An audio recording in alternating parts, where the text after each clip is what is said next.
Do you believe the Warriors can win the title this season? And remember, we talked a lot about them in October, November, even December, and then Steph Curry got hurt. Yeah. And then you had, obviously, the Phoenix Suns doing what they were doing. Yeah, we didn't know about Clay. I don't think they will. I think the road is going to be difficult, and I get it. Steph Curry, Klay Thompson, and Draymond Green, all that experience. But Klay still, to me, is not all the way back. I think it's still going to take until next season.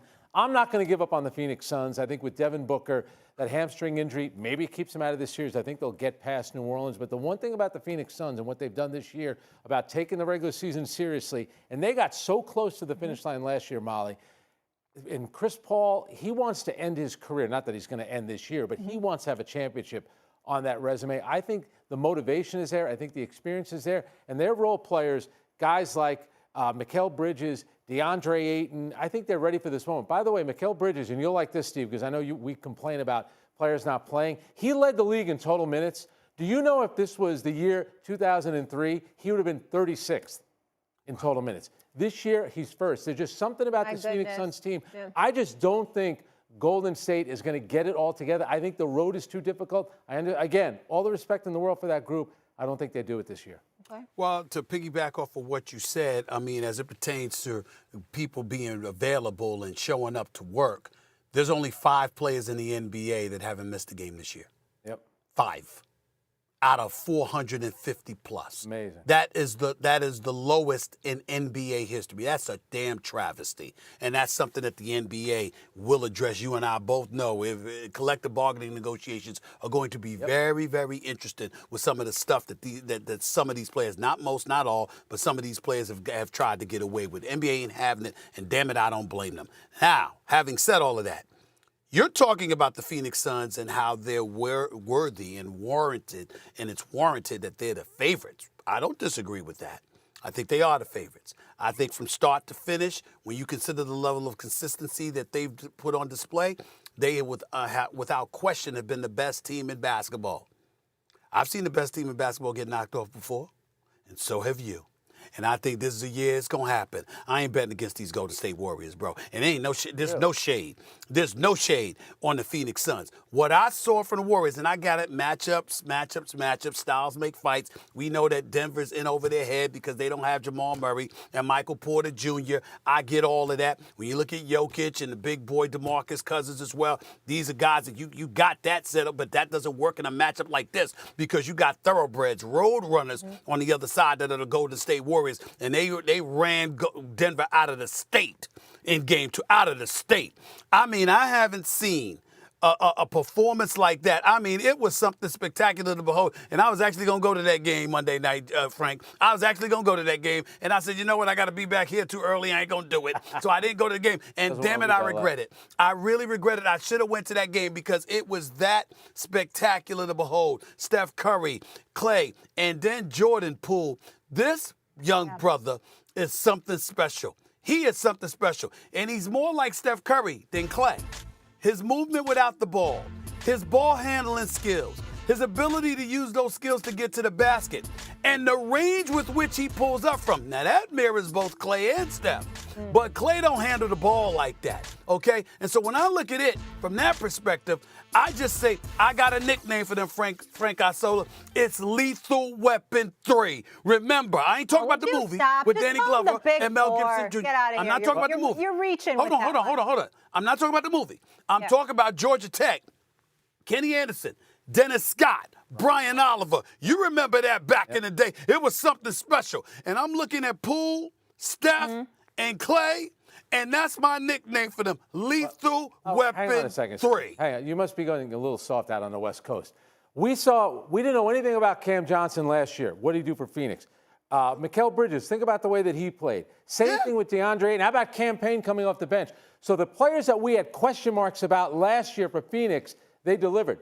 Be honest now, Steve. Andrew Wiggins, Jordan Poole. Jordan Poole has been great, no question about it. How's he going to do in a big road game against a team like Phoenix? We don't know that. You're just assuming that, and it's not. If his agent already called and thank you for putting him in the same category as Klay Thompson and Steph Curry, but we don't know that. No, hold on, wait a minute. I'm talking about this young talent. First of all, he's averaging 29. I just want to throw that out there. He's averaging 29 and a half in the first 2 games, in his first 2 playoff games. It's not like I'm just saying he had 30 and 29. That's number 1, right? Number 2. I'm looking at a skill set. Certainly, you know what? The jury's still out. Got to show up. If you go up against Memphis in the next round, assuming they get past Minnesota, you got to go up against them brothers who want all the smoke, right? Came in the game 2, handled their business like they were supposed to. They better had, damn it, okay? Then you got Phoenix. If you're fortunate enough to get past that, don't get me wrong, I'm fully aware of the challenges. I'm just saying, I believe in those brothers. You believe in certain people, why can't I? I'm looking at Steph and Clay. Their resume speaks for itself. Their resume speaks for itself. Let me but get into this it real brother quick. right Has Golden State changed your mind now about the West? Just a little bit, Molly. Just a little bit. You remember I said I gave them a 0 chance of actually contending for a title? Now it's at about 40%. And here's why it's at 40%. Because the Memphis Grizzlies are going to be standing in their way, okay? And when you look at that Memphis Grizzlies team, yes, again, they don't have a lot of household names, but they did have a guy that was up for most improved player this year, Desmond Baines, who, by the way, lit Minnesota up last night. right. They do have the best backup point guard in the NBA in Tyus Jones, and the numbers are there to back it up. They also have Ja Morant, who we all know is a superstar and is unguardable. Here's the thing about the Golden State and the Denver Nuggets series. The Denver Nuggets stink, okay? The Denver Nuggets flat out stink. They don't have perimeter play. All they do is depend on Jokic, who some may have voted for their MVP. And then I gotta put a little heat on Mike Malone. This is why I gotta put a little heat on Mike Malone.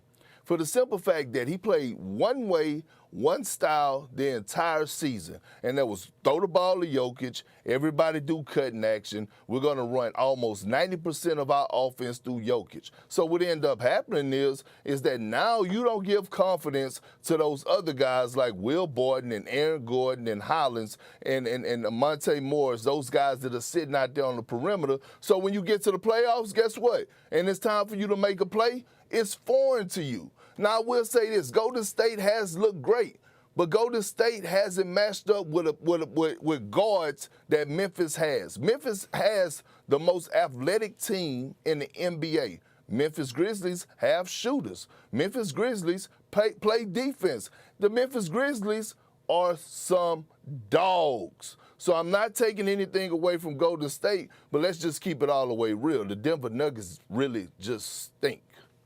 I wouldn't go that far. I think that's a bit cruel. And the reason why I think that's a bit cruel is because they don't have Jamal Murray, who is hurt. They don't have Michael Porter Jr., who is hurt. And the players that they have are role players. Now, when those dudes are available, those dudes play their role and they play pretty well. And I think that if you look at a team like the Denver Nuggets, KP, you got to ask yourself, if those dudes were healthy, would you say that about Denver? No, because you'd look at the parts around those three and you'd say they have a pretty good team. I'm certainly not going to sit up there and throw any shade on Mike Malone because let me tell you something. When you consider the onslaught that Golden State is capable of throwing in your direction, I mean, damn, there's only but so much you could do. That's really what I'm getting back to because you picked the Memphis Grizzlies to come out of the West, okay? Now, if you sleepy, you sleepy. If you just want to act like you nodding off. But I'm listening. I'm talking to you right now because you sat up there and said maybe slightly you've changed. Well, I got news for you. 0 to 40% ain't slightly. That's a significant jump, Kendrick Perkins. 40% matters. And that's the jump that you gave the Golden State Warriors. You gave them no chance to a 40% chance. So let's address that for a second here. Here's the reality. You know why you gave them a 40% chance? Because you watching these brothers right now. Lethal Weapon 3. Klay Thompson, Steph Curry, and Jordan Poole. That's what you're looking at right now. Let's go back to the Memphis Grizzlies. I'm a fan. I'm a fan of the Memphis Grizzlies.